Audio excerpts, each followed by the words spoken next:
So இது எல்லாமே at once அப்படி ஆரம்பிச்சிருச்சு சடனாக ஒரு நாளில் அப்படின்னு சொல்ல முடியாது. ஏன்னா பிகினிங்கில் வந்து level was just my teacher, someone I respected, I admired for his knowledge and discipline. I slowly started realizing it was not just an admiration anymore. I started to like him. இந்த ஃபீலிங்கே வந்து ரொம்ப புதுசாக இருந்தது, because it was not so me. ஏன்னா எனக்கு வந்து கொஞ்சம் open up ஆக டைம் எடுக்கும். To trust someone it take so much of time. But with level it was all so unexpected, so sudden, so quick. எனக்கே ஆக்சுவலி நம்ப முடியல.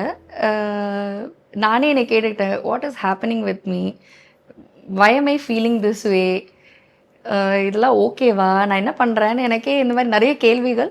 I was so excited, I was all happy, but still confused.